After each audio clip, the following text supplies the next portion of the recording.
আমার গল্পপ্রিয় বন্ধুরা, কেমন আছো তোমরা? আশা করি ভালো আছো, আমিও ভালো আছি। তোমাদের মজা দিতে আমি আরও একটি মজার গল্প নিয়ে এসেছি। গল্পটি শুনলে তোমাদের রড দিয়ে ঝরনার মতো পানি বেরিয়ে আসবে। তো বুঝতেই পারতেছ গল্পটা কেমন ইন্টারেস্টিং হতে চলেছে, তাই দেরি না করে কানে হেডফোন পরে নাও। আর যারা আমার সাথে কথা বলতে চাও বা ইমো নাম্বার পেতে চাও, আমি ভিডিওর মধ্যে নাম্বার দিয়ে দেব, আপনারা ভিডিও কলে আমার সাথে মজা করতে পারবেন। চলো তবে আর দেরি না করে শুরু করা যাক। বাবা ও মা এক সপ্তাহের জন্য বাইরে ঘুরতে গেছিল। একদিন রাতে ছোট ভাইয়ের প্রচণ্ড জ্বর আসলো, তাই খাওয়া দাওয়া করে ছোট ভাইয়ের রুমে ঘুমিয়ে পড়লাম। মাঝরাতে আমার ঘুম ভেঙে গেলে আমি অবাক হয়ে গেলাম। জ্বরের ঘোরে ছোট ভাই আমার সাথে যা করলো তা শুনলে তোমাদের পানি চলে আসবে। তাই তোমাদের দুটি পায়ে ধরে বলি, অন্তত আজকের গল্পটি শুরু শেষে পর্যন্ত শোনো। আমার নাম রুদ্রিকা, আমি কলেজে পড়ি। আমি একটু দুরন্ত, ছুটন্ত স্বভাবের। ছেলেদের মতন হই হুল্লোড়, বন্ধু বান্ধবীদের সাথে আড্ডা দেওয়া, ঘুরে বেড়ানো এইসব করতে ভালোবাসি। আর বেশিরভাগ সময়ের সঙ্গী হয় আমার ভাই রুদ্র। আমাদের ফ্যামিলিতে আমরা চারজন, মা বাবা, আমি আর ভাই। ভাই সামনে মাধ্যমিক পরীক্ষা দেবে। আমার আর ভাইয়ের সম্পর্কটা ভাই বোনের কম, বন্ধুত্বের অনেক বেশি। আমি আর ভাই একে অপরকে ছাড়া বেশি সময় থাকতে পারতাম না। আমাদের মধ্যেও ঝগড়া গণ্ডগোল হতো, তবে সেটা বেশি সময় স্থায়ী হতো না, আবার মিটে যেত। গরমের জন্য আমি বাড়িতে সব সময় ফ্রক পরে থাকি। আমি খেয়াল করে দেখেছি রুদ্র কথা বলতে বলতে আর চোখে আমাকে দেখতে থাকে। রুদ্রের ঘুড়ি ওড়াতে খুব ভালোবাসে, কি একটা কারণে আমার সাথে গন্ডগোল করে রুদ্র ঘুড়ি বানিয়ে উড়াতে যাচ্ছে। আমিও সঙ্গে সঙ্গে ঘুড়িটা কেড়ে নিয়ে ভেঙে দিলাম। ভেঙে দিয়ে আমি ঘরের দিকে দৌড় মারলাম। রুদ্র আমার পিছন পিছন ঘরে ঢুকে টাল সামলাতে না পেরে আমার উপর পড়ে গেল। আমিও রুদ্রের ভরে রুদ্রের সাথে বিছানায় পড়ে গেলাম। রুদ্রের হাতটা গিয়ে পড়ল আমার সামনে। রুদ্র কি করবে বুঝতে না পেরে হালকা চাপ দিল। আমার মুখ দিয়ে কোনো কথা বের হলো না। লজ্জায় লাল হয়ে শেষমেশ ভাইকে বললাম, এই শয়তান কি হচ্ছে? ওঠ! রুদ্র তাড়াতাড়ি উঠে এক দৌড়ে ঘর থেকে বেরিয়ে গেল। আমি চোখ বুজে বিছানায় পড়ে রইলাম। রুদ্রের সেই ঘটনা কিছুতেই ভুলতে পারছি না। এই ঘটনার পরে দুজনের মাঝে একটা পরিবর্তন আসে। কিছুতেই দুজন দুজনার সামনে একেবারে সহজ হতে পারছিলাম না। এই ব্যাপারটা আমার মায়ের চোখ থেকেও এড়ায় না। একদিন মা আমাকে জিজ্ঞাসা করে, কিরে তোদের মধ্যে কোনো ঝগড়া হয়েছে নাকি? ওই না তো, কিছুই হয়নি বলে চলে গেলাম। 2-1 দিন পর মামার বাড়িতে একটা বিয়েতে নেমন্তন্ন থাকায় সেখানে মা আর বাবা চলে গেল। আমি আর ভাই বাড়ি রইলাম। বাবা মা গেছে বিকেল বেলায়, সন্ধ্যার একটু আগে। রাত্রিবেলায় আমরা দুজনেই চুপচাপ খাওয়া দাওয়া সেরে শুতে যাব, তখন দেখি রুদ্রের চোখ মুখের অবস্থা কেমন পাল্টে যাচ্ছে। কপালে হাত দিয়ে দেখি ভীষণ জ্বর। রুদ্রকে বললাম, তোর তো জ্বরে গা পুড়ে যাচ্ছে। রুদ্র বলল, ঘরে প্যারাসিটামল আছে, আমি খেয়ে শুয়ে পড়ব, কিছু হবে না বলে ঘরে চলে গেল। আমি ঘরে যাওয়ার আগে বলে গেলাম, দরজা খুলে রাখিস, রাতে জ্বর কেমন হলো এসে দেখে যাব। ভাইদের জন্য আমার মনটা খারাপ হয়ে গেল। নিজের উপর রাগ হতে লাগলো। কেন আমি এতদিন ভাইয়ের সাথে ভালো করে কথা বলিনি, কেন সব ঝামেলা মিটিয়ে নিয়ে এসব ভাবতে লাগলাম। ভাবতে ভাবতে কখন ঘুমিয়ে গেছি বুঝতে পারিনি। এক সময় ঘুম ভেঙে উঠে লাইট জ্বালিয়ে দেখি 12টা বাজে। আমি ভাইয়ের ঘরে গিয়ে ভাইয়ের গায়ে হাত দিয়ে দেখি গা জ্বরে পুড়ে যাচ্ছে। ভাইয়ের এরকম অবস্থা দেখে ভীষণ ভয় পেয়ে গেলাম। কিছুটা সময় বুঝতে পারলাম না আমি কি করব। তারপর একটা বাটিতে জল এনে ভাইয়ের মাথায় জলপট্টি দিতে লাগলাম। প্রায় 1 ঘন্টা জলপট্টি দেওয়ার পর আস্তে আস্তে ভাইয়ের জ্ঞান ফিরল। আস্তে আস্তে ভাই আমাকে জিজ্ঞেস করল, কি হয়েছে আমার দিদি? তুই প্রচণ্ড জোরে অজ্ঞান হয়ে গেছিলি। আমি এত সময় তোর মাথায় জলপট্টি দিচ্ছিলাম। এখন কেমন লাগছে ভাই? জ্বর কমেছে, আগের চেয়ে এখন ভালো লাগছে। এই কথা বলে রুদ্র কেমন অদ্ভুত এক দৃষ্টিতে আমার দিকে তাকিয়ে থাকল। কি দেখিস ভাই? মুখটা কেমন ফ্যাকাশে হয়ে গেল। রুদ্র বলল, তোকে দেখছি। আমি ভাইয়ের দিকে না তাকিয়ে একটু মুচকি হাসি দিলাম। কিছুক্ষণ দুজনেই চুপচাপ থাকার পর রুদ্র বলতে লাগলো, দেখ দিদি, আমি জানি সেদিনকার ব্যাপারে তুই আমার উপর রেগে আছিস। ওটা একটা মিস্টেক ছিল, আমি চাই তুই আবার আমার সাথে আগের মতন হাসি ঠাট্টা কর, কথা বল। কি হলো দিদি, কিছু তো বল। আমি চোখ তুলে তাকিয়ে দেখি রুদ্রের চোখে জল। রুদ্র চোখের জল দেখে আমার বুকের ভেতরটা মুচড়ে গেল। এই ভাই, তুই কাঁদছিস কেন? পাগল, তুই কাঁদলে আমার ভালো লাগে? রুদ্রের জ্বর ও কান্নার জন্য কথা বারবার আটকে যাচ্ছিল। তবুও ফুপিয়ে ফুপিয়ে অনেক কষ্টে বলল, তুমি জানো দিদি, এই কটা দিন আমার কেমন কষ্টে কেটেছে। তোমার সাথে আর কিছুদিন কথা না বলতে পারলে আমি দম বন্ধ হয়ে মারা যেতাম। আমার চোখে ও জল টলমল করছে। ভাই, এমন কথা আর কখনো মুখে আনবি না। তুমি ছাড়া আমি কিভাবে থাকবো বল? এই কথা বলতে বলতে আমার চোখ দিয়েও জল গড়িয়ে পড়তে লাগলো। আমার লক্ষ্মী ভাই বলে রুদ্রকে ধরলাম, কিন্তু আজকে একটু অন্যরকম মনে হচ্ছে। দুজনের এক অন্যরকম ভালো লাগার অনুভূতি। নিজেকে আর ধরে রাখতে পারছি না। হঠাৎ রুদ্র বলে উঠল, অনেক রাত হয়েছে দিদি, শুয়ে পড় এবার। আর রাত জাগিস না। প্রথমে আমি কি করব বুঝে উঠতে পারলাম না। তারপর বললাম, ঠিক আছে, আমি তোর ঘরে তোর সাথে শুয়ে পড়ছি, রাতে যদি আবার কোনো অসুবিধা হয়। না দিদি, কোনো অসুবিধা হবে না, তুমি তোমার ঘরে যেয়ে শুয়ে পড়ো। আমি একটু রাগ করে বললাম, খুব বড় হয়ে গেছিস তাই না? যেটা বলছি সেটা শোনো। রুদ্র আর কিছু না বলে অন্যদিকে মুখ ঘুরিয়ে শুয়ে পড়ল। আমি ও রুদ্রের পাশে শুয়ে পড়লাম। আমি শুয়েছিলাম, কিন্তু আমার ঘুম আসছিল না। আমি ভাইয়ের কথাগুলো ভাবছিলাম।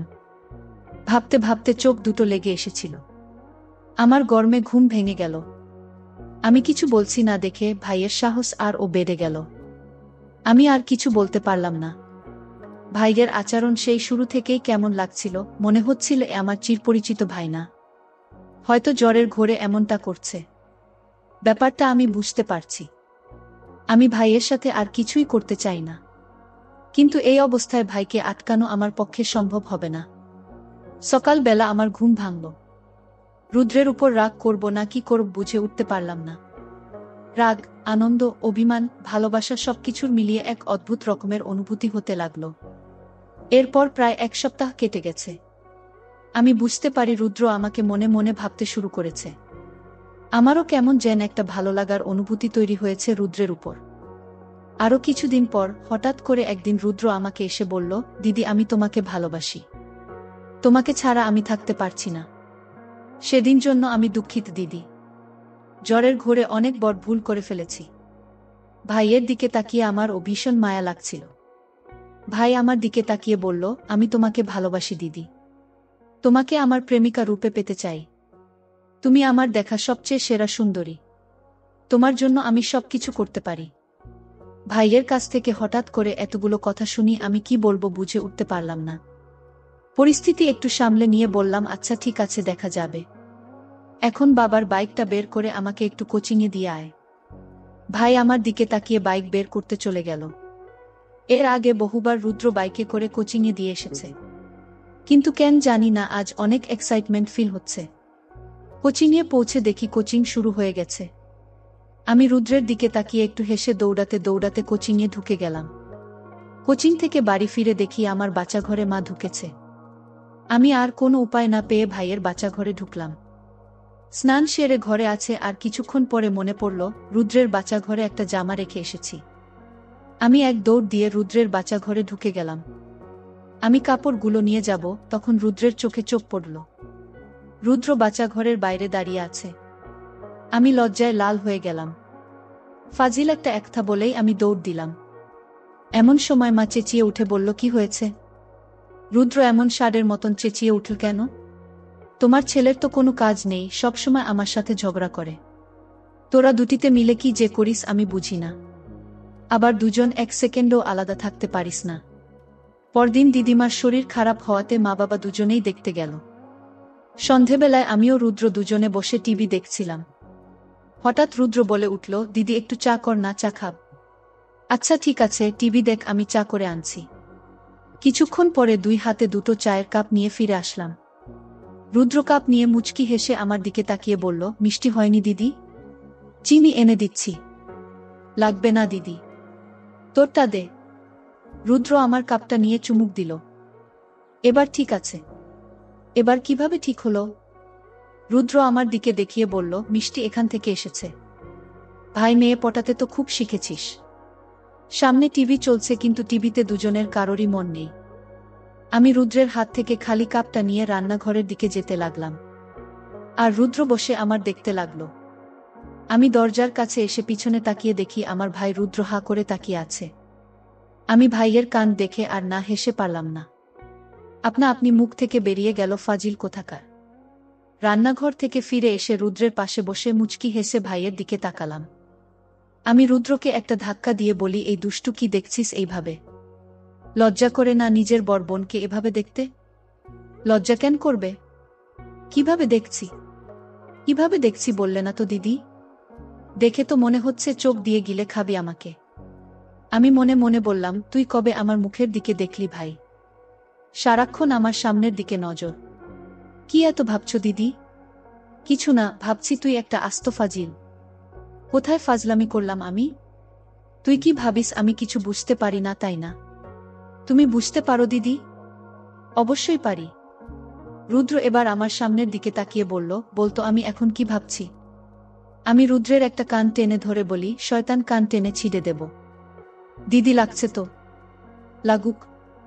পরের দিন সকাল থেকে আকাশটা থমথমে, যে কোনো সময় বৃষ্টি নামবে। রুদ্র টিউশনে গেছিল, এখনো বাড়ি আসেনি। অন্যদিন এত সময় বাড়িতে চলে আসে। আমার একটু টেনশন হচ্ছিল বৃষ্টিতে ভিজে যায় যদি। আমি রুদ্রের কাছে ফোন করলাম। কিরে রুদ্র, কোথায় তুই? মেঘ করেছে, বৃষ্টি নামবে, তাড়াতাড়ি বাসায় আয়। তার থেকেও অনেক বেশি মেঘ করেছে দিদি আমার মনে। আমি একটু হেসে বললাম, আর কাব্য করতে হবে না, তাড়াতাড়ি বাসায় আয়। আসছি দিদি। তোমার আদেশ কি আমি অমান্য করতে পারি? সকাল 10টা নাগাদ আকাশ ভেঙে ঝুমঝুম করে বৃষ্টি নামল। এর মধ্যে রুদ্রও বাড়ি ফিরেছে। আমি ব্যালকনিতে দাঁড়িয়ে বৃষ্টি দেখছিলাম। আমার পেছনে এসে রুদ্র চুপচাপ দাঁড়িয়ে আছে। কিছুক্ষণ পর রুদ্র আমাকে বলল, চলো না দিদি, আজকে আমরা বৃষ্টিতে ভিজি। রুদ্রের গলায় এমন একটা আমন্ত্রণ ছিল যেটা শুনে আমি না করতে পারলাম না। শুধু বললাম, চল ভাই, আমারও ভিজতে ইচ্ছা করছে। দুই ভাই বোন হাত ধরে ছাদে চলে গেলাম। ছাদে গিয়ে দুহাত দুদিকে মেলে চোখ বন্ধ করে আকাশের দিকে তাকালাম। হঠাৎ শুনতে পেলাম রুদ্র গান গাইছে, একগুচ্ছ গোলাপ হাতে। ভিজতে চাই তোমার সাথে। চোখ মেলে তাকিয়ে দেখি রুদ্র সত্যি সত্যি একগুচ্ছ গোলাপ হাতে করে হাঁটু গেড়ে আমার সামনে বসে গান গাইছে। আমি জীবনে এতটা খুশি ও এতটা অবাক কখনো হয়নি। খুশিতে চোখে জল চলে আসলো আমার। আমার আনন্দ অশ্রু বৃষ্টির সাথে মিলেমিশে একাকার হয়ে গেল। হাত বাড়িয়ে রুদ্র এর কাছ থেকে গোলাপের গুচ্ছটা নিলাম। রুদ্র উঠে দাঁড়ালো। এই বৃষ্টি যেন আজ আমার রূপ রুদ্রের চোখে আরো বহুগুণ বাড়িয়ে দিয়েছে। আমি বললাম, বৃষ্টিতে ভিজেছিস, ঠান্ডা লেগে যাবে তো। রুমে চল, স্নান করে ফ্রেশ হয়নি। দুই ভাই বোন রুমে আসলাম। দুজন দুই বাচ্চা ঘরে ঢুকলাম ফ্রেশ হওয়ার জন্য। আমার মনে আজ কোনো দুঃখ নেই। আমি সবসময় চাইতাম রুদ্র কেবল যেন আমার ভেতরটা না, বরং মনটাকে বেশি প্রায়োরিটি দেয়া। আজ পূরণ হয়েছে মনের আশা। পরের দিন মা ফোন করে জানালো তারা বাড়িতে আসছে। বাবা মায়ের কথা শুনে আমাদের দুই ভাই বোনের মন খারাপ হয়ে গেল। আমি আর রুদ্র প্ল্যান করলাম, যেভাবেই হোক আমরা ঘুরতে যাব। বাবা মায়ের সাথে রাতে খেতে বসে বললাম, তোমরা তো অনেক ঘুরলে, এবার আমারও ঘুরতে যাব। রুদ্র আমার সাথে সাই দিল। কি কারণে জানি না, তবে বাবার মনটা আজ খুব ভালো ছিল। মা জিজ্ঞাসা করল, কোথায় যাবি? আমরা দুজনেই বললাম, দার্জিলিং এ যাব। ঠিক হলো আমার, সবাই প্রথমে দার্জিলিংয়ে যাব, সেখান থেকে অন্য জায়গা। রুদ্র বলল, দেখলি তো দিদি, আমরা কত লাকি, 3 দিনের মধ্যে আমাদের ঘোরার প্ল্যান হয়ে গেল। ভ্রমণের জন্য হালকা কেনাকাটা আর গোছগাছ শুরু করলাম আমরা। বাবা মার জন্য আর অন্যটা ওদের জন্য একটা লাগেজ, আর রুদ্র ও আমার একটা লাগেজ। মা চলে যেতেই রুদ্রকে ঠেলে দূরে সরিয়ে বললাম, যা তো এখন, আমাকে ঠিকঠাক গোছাতে দে। ভ্রমণের সব প্রস্তুতি শেষ। বাবা হোটেলের 2টো রুম বুক করে রেখেছে।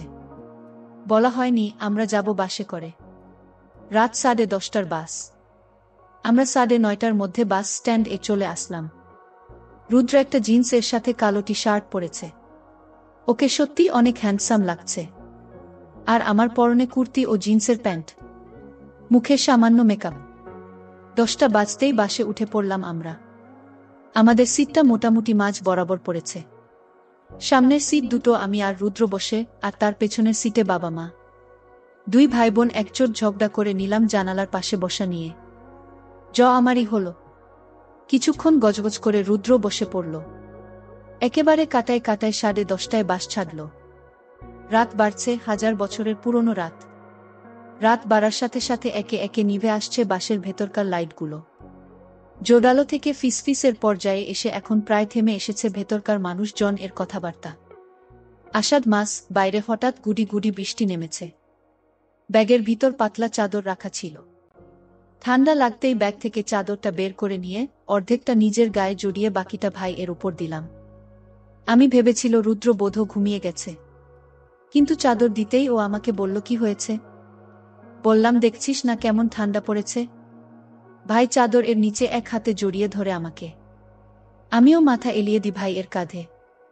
আমি চুপচাপ ভাই এর কাঁধে মাথা রেখে ভাবতে থাকি জীবন নিয়ে। আচ্ছা, কি ঘটবে আমাদের জীবনে? আমি খুব ভালো করে জানি যে আমার সবই কেবল রুদ্রের জন্য।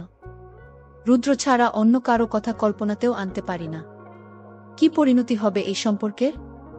আরেকটু বয়স বাড়লেই তো বাবা মা উঠেপটে লাগবে আমার বিয়ে নিয়ে, কিন্তু আমি কি পারব রুদ্রের সাথে অন্য কাউকে জড়াতে? রুদ্র ছাড়া অন্য কেউ আমাকে ভাবতেই কেমন কেমন লাগছে। আমরা দুজন ছাড়া সবাই গভীর ঘুমে। রুদ্রের অদ্ভুত আচরণের শব্দ করে উঠলাম। হঠাৎ বাসের চাকাটা একটা গর্তে গিয়ে পড়ে। আমরা প্রস্তুত ছিলাম না এটার জন্য। অজান্তেই আওয়াজ বেরিয়ে আসে আমার মুখ থেকে। পেছন থেকে মা আস্তে করে বলল, কিরে রুদ্রিকা, কি হলো? মায়ের আওয়াজ শুনে একদম চমকে গেলাম। তার মানে মা জেগে আছে? তাড়াতাড়ি করে উত্তর দেই, কিছু না মা, হঠাৎ বাসের চাকা গর্তে পড়তে ঘুম ভেঙে গেছে। মা আর কিছু বলে না। ভোর হতেই আমাদের বাস থেকে নামিয়ে দেয়। মাথার উপর এর বিশাল আকাশের উপর থেকে যেন কোনো অদৃশ্য হাত একটু একটু করে টেনে সরিয়ে দিচ্ছে কালো চাদর। মুগ্ধ হয়ে দুই ভাই বোন তাকিয়ে থাকি আকাশের দিকে। বাবার ডাকে যেন ধ্যান ভাঙ্গে আমাদের। বাবা মায়ের সাথে এগিয়ে যায় একটা টং দোকানের দিকে চা তেষ্টা মেটাতে। চায়ে চুমুক দিতে দিতেই পুরো আলো ফুটে যায়। আমি ভাবতে থাকি যে প্রথমেই আগে রিসোর্টে গিয়ে ফ্রেশ হতে হবে। চা শেষ করে বাবা একটা গাড়ি ঠিক করল। বাবা মার সামনে বসতো আর আমি ভাই পিছনে বসলাম। রাতের গুড়ি গুড়ি বৃষ্টিতে ভিজে আছে চওড়া মিশকালো পিচঢালা রাস্তা। এখন বৃষ্টি বা ঝরলেও আকাশটা কেমন গুমোট হয়ে আছে। রাস্তার দুধারে নাম না জানা নানান রকমের গাছ। বৃষ্টিতে ধুয়ে একেবারে সবুজ হয়ে আছে পাতাগুলো। কিছু কিছু গাছে ফুটে নাম না জানা নানান রকমের ফুল। অবাক চোখে যেন সমস্ত প্রাকৃতিক সৌন্দর্য গিলতে থাকি আমরা দুজনেই। আরেকটু সামনে গিয়ে চা বাগান দেখে উচ্ছ্বাসিত হয়ে উঠি আমরা। দেখি সূর্যিমামা কেবল উঠি উঠি করছে, সেই সময় একদল কামিন মেয়ে মাথায় ঝুড়ি বেঁধে চলছে চা বাগানের দিকে। এই চা বাগান এর সাথেই জড়ানো ওদের জীবন। ওদের মধ্যে কারো কারো সাইডে একটা কাপড় দিয়ে বানানো ঝোলার মতো রয়েছে, যার ভেতরে বহন করেছে ছোট বাচ্চা, ঠিক যেমনটা আমরা ছবির বইতে দেখেছি। আমি আপন মনেই বলে ওঠে, উফাফ, কি অসম্ভব সৌন্দর্য। প্রায় 10 মিনিট পর আমাদের গাড়ি হোটেলের সামনে চলে আসো। গাড়ি থেকে লেবে আমার দুজনে আগে রিসেপশন এর কাছে গেলাম। রিসেপশনে বসে আছে একজন সুন্দরী মেয়ে। আমরা সামনে যেতেই চেয়ার ছেড়ে উঠে ইংরেজিতে বলে ওঠে, hello sir and ma'am, welcome. শুনেই গাল দুটো কাশ্মীরি আপেলের মতো লাল টকটকে হয়ে উঠল রুদ্রের।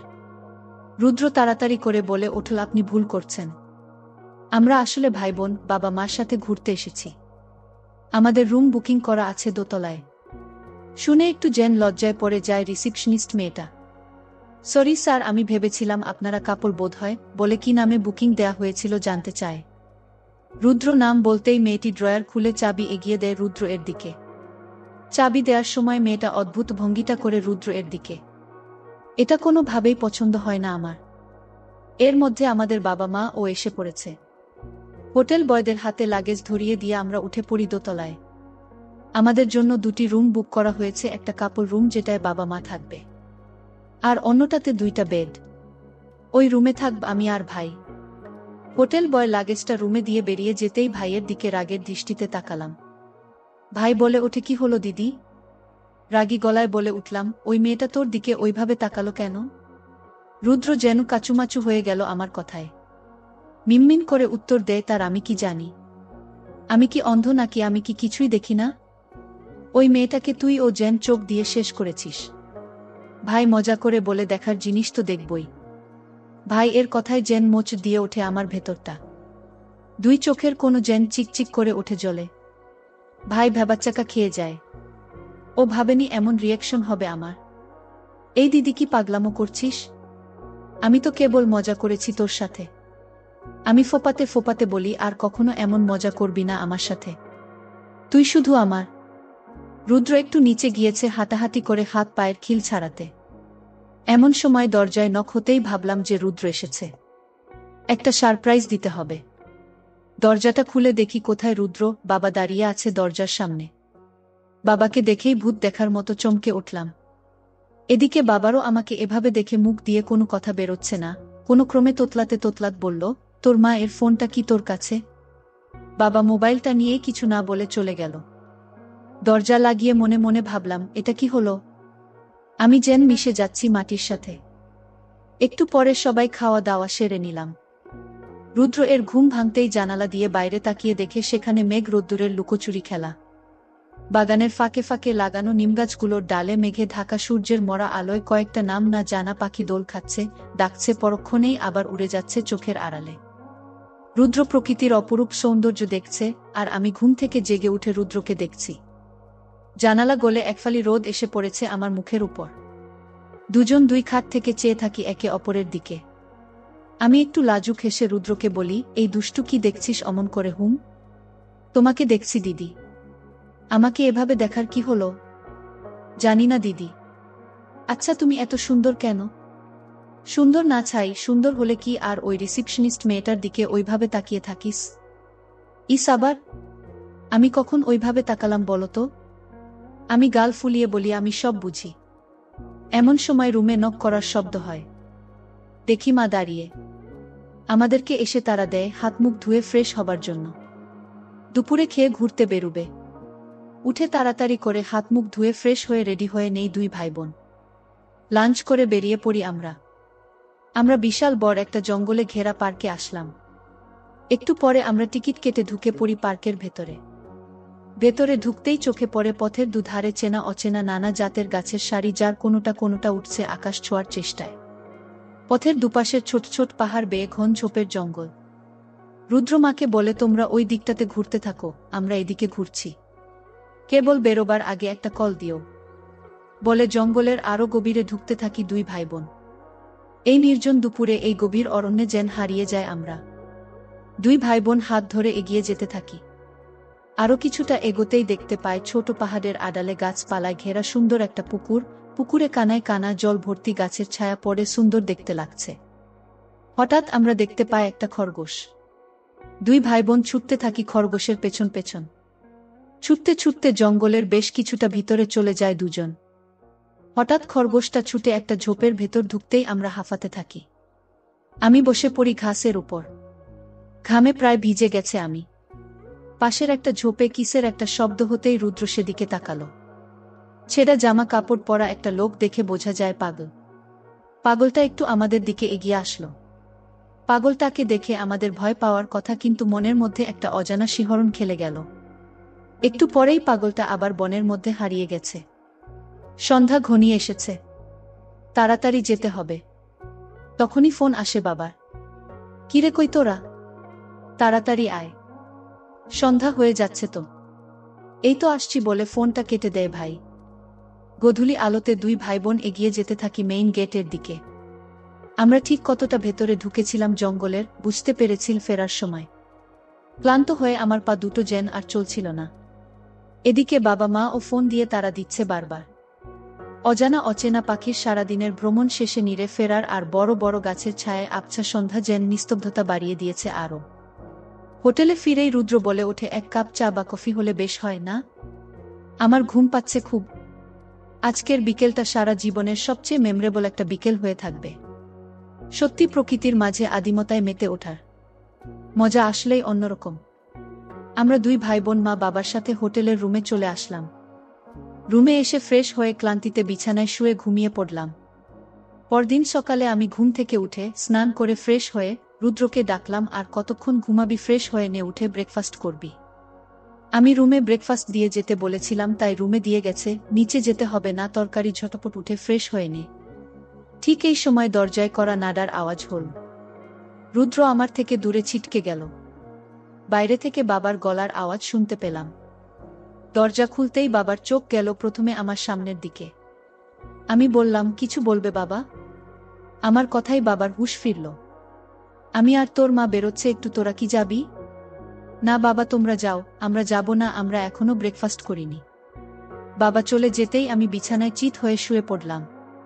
শুয়ে শুয়ে ভাবতে লাগলাম, বাবা আমার দিকে যেভাবে তাকিয়েছিল, আমার কেমন যেন অদ্ভুত লাগলো। তারপর নিজেকে পরিমনির মতো করে সাজিয়ে বের হলাম নিজের রুমের দিকে। আমি জানি আমাকে এখন কোনো বাইরের মানুষ দেখলে সে নিজেকে কোনোভাবেই সামলাতে পারবে না। ক্ষুধার্ত সিংহ যেমন শিকারের উপর ঝাঁপিয়ে পড়ে, ঠিক তেমন ভাবে আমার উপর ঝাঁপিয়ে পড়বে। আমি দরজার সামনে এসে নক করলাম। রুদ্র এসে দরজা খুলে আমাকে দেখে বাকরুদ্ধ হয়ে গেল। চোখেরও পলক পড়ছে না। আজকের গল্পটি এ পর্যন্ত। এতক্ষণ সাথে থাকার জন্য ধন্যবাদ। দেখা হবে পরবর্তী কোনো ভিডিওতে।